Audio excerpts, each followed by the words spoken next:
First contact, first conflict. The distant hum of the quantum drive resonated through the hull of the ISS Horizon, a testament to humanity's most ambitious deep space exploration mission. Aria Quinn adjusted her neural interface, her fingers dancing across holographic displays with practiced precision. At 32, she was the youngest chief engineer ever selected for an interstellar reconnaissance mission, her reputation built on innovative solutions and an uncanny ability to think beyond conventional limits. Outside the ship's reinforced viewports, the inky blackness of space stretched infinitely, punctuated by distant starbursts and the occasional shimmer of cosmic radiation. They were deeper into uncharted space than any human expedition before them, pushing the boundaries of known exploration. Anomalous energy signature detected, announced Marcus Rodriguez, the ship's senior sensor specialist. His voice carried a hint of tension that immediately set Aria on alert. In their 6-month journey, they had encountered numerous cosmic phenomena, but something about this reading felt different. The holographic display flickered, revealing a massive energy pattern that didn't conform to any known stellar or mechanical signature. Aria leaned forward, her augmented reality glasses zooming into the data streams. "That's not natural," she muttered, her mind already racing through potential explanations. Suddenly, the ship's external sensors erupted with activity. A massive vessel materialized from what seemed like nowhere, its design so alien it defied human comprehension. Sleek yet angular, with bioluminescent patterns that pulsed like living circuitry, the ship dwarfed the ISS Horizon by several orders of magnitude. "Incoming transmission," Marcus called out, his voice steady despite the unprecedented situation. "It's not using any standard communication protocols." Before anyone could respond, a resonant voice filled the bridge, not through speakers, but directly into their minds. It was a language beyond words, a communication that transcended verbal barriers. At its core was a singular message: challenge and assessment. Krovax Darin, supreme arbiter of the Nexarian Concordance, observed the human vessel with a mixture of curiosity and calculated contempt. Standing nearly 3 meters tall, his exoskeletal armor reflected the internal bioluminescence of his species, a living testament to their advanced biological engineering. A primitive vessel, he communicated telepathically to his bridge crew. Yet there is something unusual about these humans. Aria Quinn wasn't one to be intimidated. While the rest of her crew seemed frozen by the magnitude of the encounter, she was analyzing, calculating, preparing. Her background in quantum mechanics and adaptive engineering kicked into overdrive. "Open a direct communication channel," she instructed Marcus. "Visual and linguistic translation protocols, maximum bandwidth." The view screen flickered, revealing Krovax Darin in all his imposing glory. His 6-fingered hands moved with deliberate precision, each gesture laden with cultural significance incomprehensible to human observers. "I am Krovax Darin of the Nexarian Concordance." The transmission resolved into a voice that seemed to vibrate with authority. "You have entered contested spatial jurisdiction." Aria stepped forward, her posture radiating confidence. "I'm Chief Engineer Aria Quinn of the ISS Horizon. We are on a peaceful exploration mission representing the United Earth Consortium." Krovax's response was immediate and dismissive. "Peaceful? Your species is known for its destructive tendencies. This region is forbidden to your kind." What followed was not a typical first contact scenario. The Nexarians didn't seek diplomatic exchange. They issued an ultimatum. Humans were to retreat immediately or face total obliteration. But Aria Quinn was not about to be intimidated. Her mind was already working through potential scenarios, technological counters, diplomatic strategies. The challenge wasn't just external. It was an opportunity to demonstrate humanity's potential. "We do not recognize your unilateral claim to this sector," Aria responded, her voice calm but firm. "Under established interstellar exploration protocols, we have the right to peaceful scientific investigation." Krovax's response was a telepathic burst of contemptuous amusement. A test was coming. A challenge that would determine not just the fate of the ISS Horizon, but potentially humanity's future in deep space.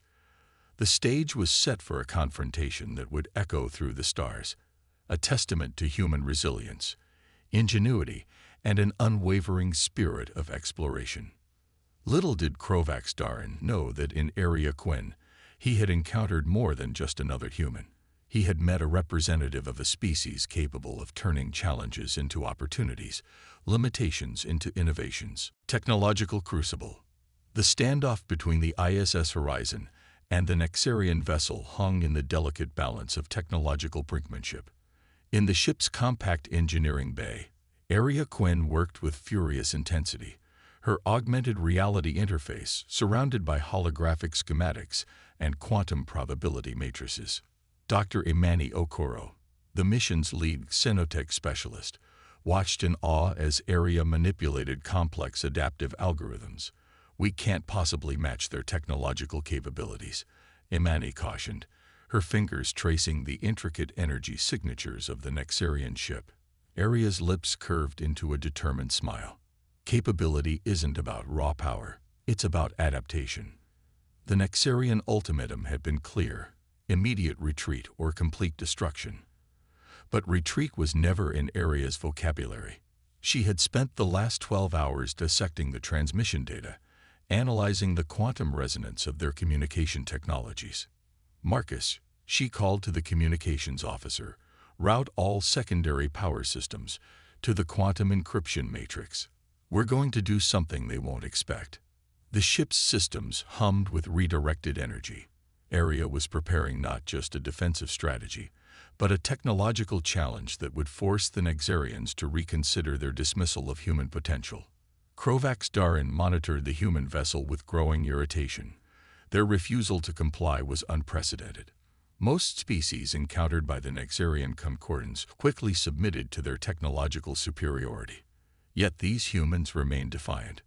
"Prepare quantum disruptors," he commanded his bridge crew. The weapon would typically reduce any opposing vessel to atomic dust within milliseconds, but something about this human ship gave him pause. Inside the ISS Horizon, Area's plan took shape. She had discovered a critical flaw in the Nexarian communication protocol, a quantum entanglement vulnerability that could be exploited through a complex series of adaptive signal manipulations. "Initiating quantum resonance protocol," she announced. The ship's systems began to pulse with an energy pattern that was simultaneously a communication attempt and a technological probe. What happened next was nothing short of miraculous. The adaptive algorithm Area had developed began to mirror and then subtly alter the Nexarian ship's communication frequencies. It wasn't an attack. It was a conversation, encoded in the very fabric of quantum mechanics. Kovacs watched in stunned disbelief as his ship's systems began to respond to the human's technological dialogue. It was as if the vessel was being asked a series of complex questions, each more intricate than the last. "Impossible," he muttered, his six-fingered hands moving across control interfaces that suddenly seemed less absolute than moments before. The ISS Horizon wasn't just defending itself. It was demonstrating a level of technological creativity that challenged everything the Nexarians understood about interstellar communication and conflict. Area Quinn had transformed a potential moment of destruction into an opportunity for unprecedented first contact. Her strategy wasn't about overpowering the Nexarians, but about compelling them to recognize humanity's potential through pure technological innovation. As quantum signals danced between the two vessels, a silent communication emerged. Not of threat, but of challenge. Not of submission, but of mutual recognition. The technological crucible was heating up, and humanity was about to show the universe that size, age, and previous technological achievements meant nothing in the face of genuine innovative spirit. The diplomatic gambit. The quantum communication protocol Area Quinn had initiated transformed the confrontation into something far more complex than a simple military standoff. Kovacs-Darin found himself in an unprecedented situation, engaged in a multi-layered dialogue that challenged every diplomatic protocol of the Nexarian Concordance. Within the ISS Horizon's strategy room, Area worked alongside Dr. Imani Okoro and diplomatic liaison Rafael Santos. Their collective expertise represented humanity's most potent weapon: collaborative problem-solving. The Nexarians operate on a hierarchical communication model, Raphael explained, analyzing the quantum data streams. Each communication is a challenge, a test of hierarchical superiority. Arya nodded. So we don't just respond. We redefine the entire communication paradigm. Their strategy was audacious. Instead of presenting humanity as a subservient species or an aggressive threat, they would demonstrate a fundamentally different approach to interspecies interaction, one based on mutual curiosity and collaborative potential. Kovacs observed the human vessel's response with growing complexity of emotion. The quantum signals weren't just communication. They were a form of technological negotiation that defied his species' traditional understanding of first contact. They are presenting a problem-solving matrix, his chief communications officer reported, confusion evident in their telepathic transmission. Not as a challenge of dominance, but as an invitation to collective resolution. The ISS Horizon began transmitting a series of scientific and cultural data packets. These weren't simple information dumps, but intricately constructed quantum-encoded narratives that revealed humanity's diversity, adaptability, and potential for innovation. Embedded within these transmissions were subtle challenges, not of military might, but of intellectual and creative potential. Images of human scientific achievements, artistic expressions, and moments of collective resilience painted a picture far more nuanced than the Nexarians' initial reconnaissance data had suggested. Rafael Santos had carefully curated these transmissions.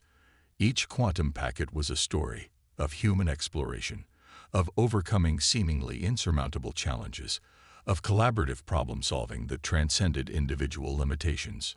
Kovacs found himself experiencing something unprecedented, a form of communication that wasn't about submission or conquest, but about mutual understanding. "They are offering perspective," he murmured, his six-fingered hands moving across communication interfaces, not demanding recognition, but inviting engagement. The diplomatic gambit was working. The Nexarian vessel's aggressive posturing began to soften, replaced by a complex array of quantum signals that suggested curiosity, hesitation, and a growing recognition of humanity's unique potential.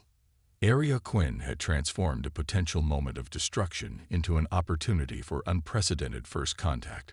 Her strategy wasn't about overpowering the Nexarians, but about compelling them to recognize humanity's potential through technological and cultural demonstration.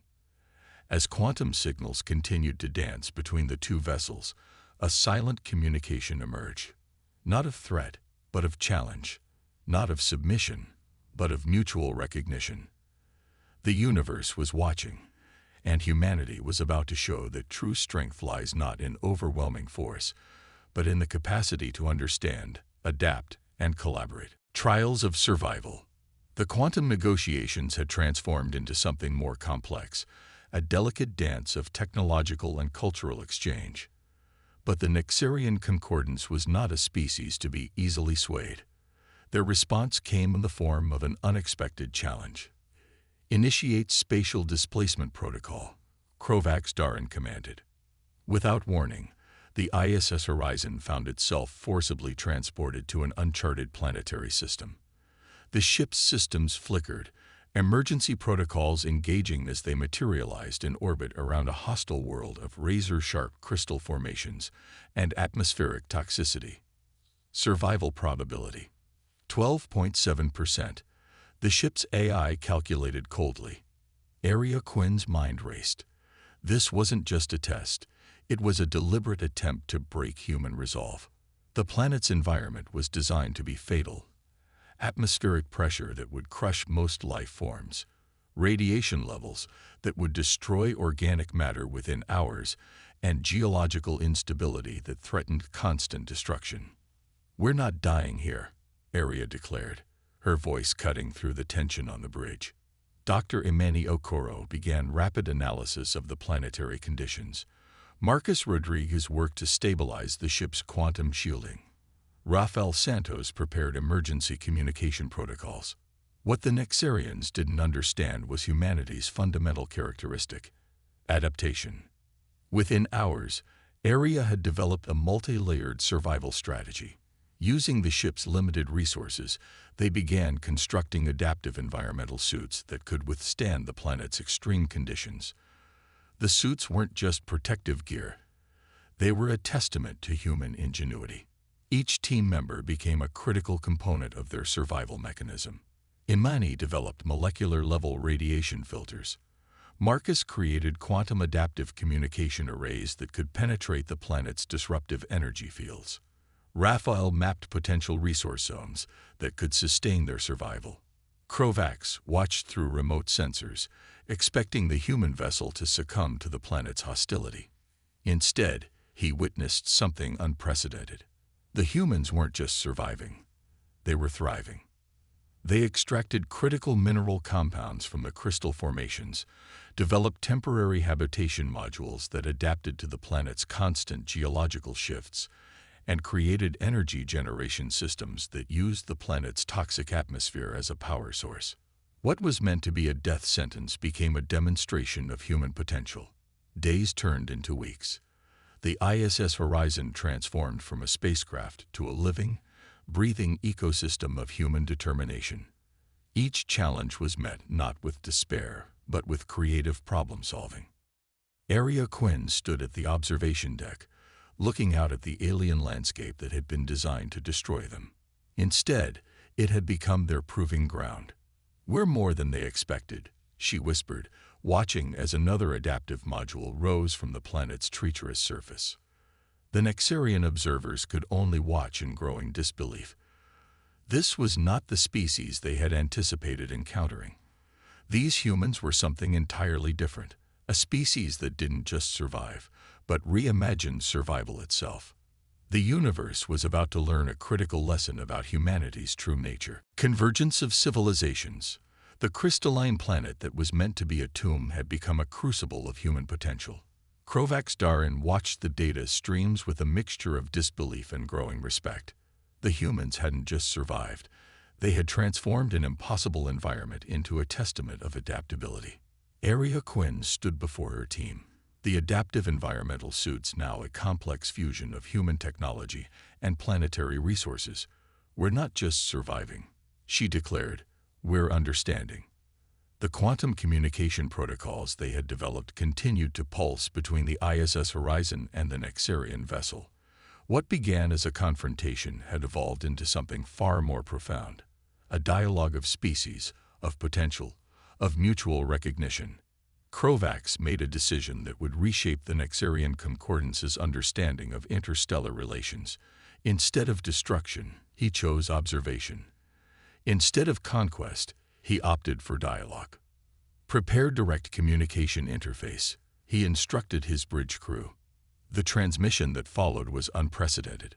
The Nexarians proposed a collaborative scientific mission, not as conquerors, but as potential partners. They had witnessed something extraordinary, a species that didn't just react to challenges but fundamentally reimagined them. Area's response was carefully calculated. "We accept," she transmitted, with the understanding of mutual respect and scientific exchange. The implications were staggering. Humanity had not just survived an encounter designed to eliminate them. They had transformed it into an opportunity for unprecedented interspecies cooperation. Dr. Imani Okoro began analyzing the potential scientific exchange. Rafael Santos prepared diplomatic protocols. Marcus Rodriguez continued to refine the quantum communication technologies that had made this moment possible. As the two vessels prepared for their first collaborative mission, something fundamental had changed. The Nexarians had approached humanity as a potential threat to be eliminated. They were leaving with a newfound respect and a recognition of a species that defied all their previous understanding. Krovax Darin reflected on the encounter. The humans had demonstrated something beyond technological capability. They had shown an adaptive spirit that transcended traditional concepts of strength and survival. The crystalline planet that was once a death sentence now stood as a monument to human potential. Every geological formation they had adapted, Every toxic atmospheric element they had transformed into a resource spoke to a fundamental truth about humanity. We are not defined by the challenges we face, but by how we choose to meet them. As the ISS Horizon and the Nexarian vessel prepared to depart, a new chapter in interstellar relations had begun. Not through conquest, but through understanding. Not through force, but through the most powerful force in the universe, human creativity. The stars themselves seemed to bear witness to a simple, profound truth. Humanity's greatest strength was its ability to transform the impossible into the inevitable.